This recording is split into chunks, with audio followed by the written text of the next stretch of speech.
मशाल होती धगधगती, मशाल होती धगधगती, ज्वालांनी भरले होते मन. शब्द पेठले लेखणीतुनी, वाचून 1857. नव्हती ती बंडाळी फुटकळ, नव्हती ती बंडाळी फुटकळ, होते ते स्वतंत्र समर. कथून गेला सारस्वत तो, शापित नायक सावरकर, शापित नायक सावरकर.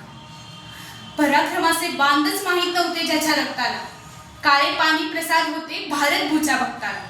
मातृभूमीच्या सेवे खातर हजार नाही सरणावरती गरजून गेला असेल कोणी, असा शापित नायक सावरकर, शापित नायक सावरकर. नमस्कार, मी आरती गोरल, दक्षिण महाराष्ट्र मंडळ स्थापित भाऊराव कावतकर कॉलेज बेळगाव इथं शिकत असून आज आपल्या समोर सावरकरांच्या विचारातील हिंदू याबद्दल थोडक्यात विचार व्यक्त करणार आहे. पण सावरकरांच्या विचारातील हिंदू जाणून घेण्यासाठी आधी सावरकर कोण होते आणि सावरकरांचं हिंदुत्व काय होतं हे समजून घेणं गरजेचं आहे. सावरकर म्हणजे विनायक दामोदर सावरकर. सावरकरांचं हिंदुत्व हे राष्ट्रकल्पनेशी निगडित आहे. हिंदू ही केवळ धर्म संकल्पना नाही, तर आधुनिक समाजाचा घोष करणारी सामाजिक संकल्पना आहे. आधुनिक समाजाला विज्ञानाकडे नेण्याची दृष्टी सावरकरांच्या हिंदुत्वात आहे. सावरकरांना पहिले हिंदू हृदय सम्राट म्हटले जाते. यांच्या हिंदुत्वाचा पाया हिंदू धर्माच्या नवीन बांधणीसाठी काम करणाऱ्या बाळ गंगाधर टिळक, अरविंद घोष यांच्यासारख्या धुरणांच्या विचारावर आधारित होता. यांच्या हिंदुत्वाच्या मांडणीत लोकमान्य टिळकांची विजिगीषू वृत्ती होती. महात्मा फुलेंसारखी समाजात चाललेली अस्पृश्यता, स्त्रियांची परिस्थिती याविरुद्ध वाचा फोडण्याची ताकद होती. तर राजाराम मोहन राय यांच्यासारख्या जुन्या अनिष्ट प्रथांना लाथ मारून आधुनिक समाज निर्माण करण्याची ताकद होती. तर आगरकरांचा हिंदूचे भान राखण्याचा व हिंदू धर्म सुधारण्याचा आग्रह होता. आणि या सर्वांचीच एकत्रित ताकद म्हणजेच सावरकरांचं हिंदुत्व. सावरकरांचं हिंदुत्व हे कोणत्याही मनातील राजकीय किनार असणारं नव्हतं. त्यांना कुठलाही धर्म, जाती किंवा जात धर्म असं काहीही नव्हतं. जसं की आपण म्हणतो की पावसाळ्यात एक छत्री उघडली आणि मावळली असं नाही, तर त्यामध्ये अस्सलपणा होता. असं सावरकरांचं हिंदुत्व. सावरकर म्हणतात हिंदू कोणाला म्हणा, जो भारतामध्ये राहतो त्याला नाही.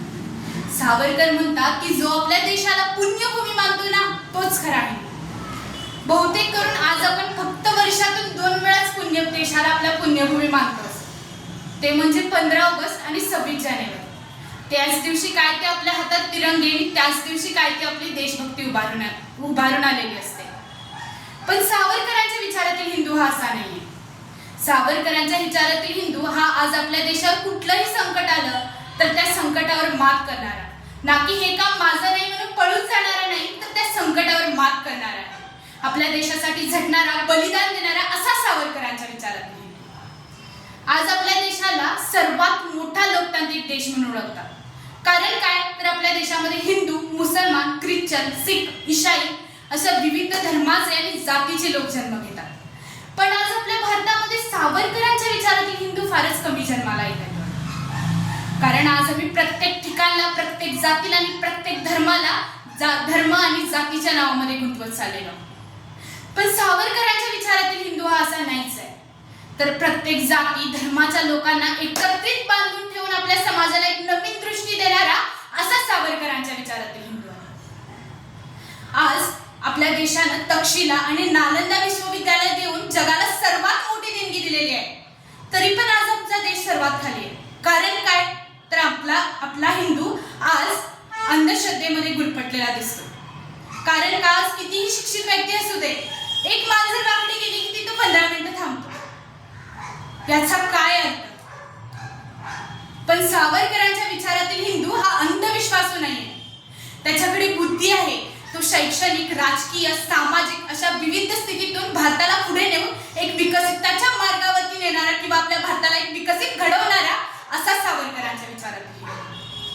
आज आम्ही मुली वाटेने जाताना कित्येक मुलं आमची छेड काढतात किंवा आज दिवसाढवळा गरिबांवर, दीनदबळ्यांवर अत्याचार होतात. हा सावरकरांच्या विचारातील हिंदू आहे की कुठल्याही मुलगीवर अत्याचार करणे किंवा कुठल्याही मुलीची छेड काढणे किंवा प्रत्येकाला मान सन्मान न देणारा असा सावरकरांच्या विचारातील हिंदू आहे काय? नाही. सावरकरांच्या विचारातील हिंदू हा असा नाहीच आहे. तर सावरकरांच्या विचारातील हिंदू हा सर्वांनी समान नजरेने बघणारा, माझा धर्म श्रेष्ठ तुझा धर्म श्रेष्ठ असा न करणारा असावा. आज तिथे अत्याचार होत आहे तर ते बघून हसत बसणारा किंवा घाबरत बसणारा नाही, तर ते जाऊन सर्वात अधिक थांबवणारा असा सावरकरांच्या विचारात. आज कुठेही अपघात झालेला असेल तर प्रत्येक जण तिथे थांबलेला असतोय. काय करायला? फोटो काढायला किंवा सेल्फी काढायला किंवा तिथं बघून हसत बसायला. पण आज कोणीही तिथं जाऊन मदत करत नाही. खरं सावरकरांच्या विचारातील हिंदू हा असा नाहीये. तो तिथं जाऊन त्या व्यक्तीला मदत करून माणुसकी जपणारा आहे. कारण सावरकरांचं हिंदुत्व हे माणुसकीपणा जपतं. मग खरंच मला सांगा, आज तुम्ही आम्ही किती प्रमाणात सावरकरांच्या विचाराचरणात आणत आहोत? खरंच एक विचार करण्यासारखी गोष्ट आहे. आज दिवसेंदिवस आपल्या भारतामध्ये भरपूर समस्या वाढत चाललेल्या आहेत आणि या जर समस्यांचा आपल्याला नाश करायचा असेल ना, तर सावरकरांच्या विचारातील हिंदू जन्माला येणं गरजेचं आहे. म्हणून शेवटी एवढंच म्हणते, पाहायचं असेल जर पुन्हा देशभक्तीचा कहर, तर चला रोज एकदा आठवू सावरकर. ते मुक्त होते, ते भक्त होते, स्वयं वैतप्त होते, काळोखाला गाडण्यास सज्ज भगवा युक्त होते. जसा क्षितिजावर उगवतो सूर्य समर, तसे रोज एकदा आठवू सावरकर. धन्यवाद.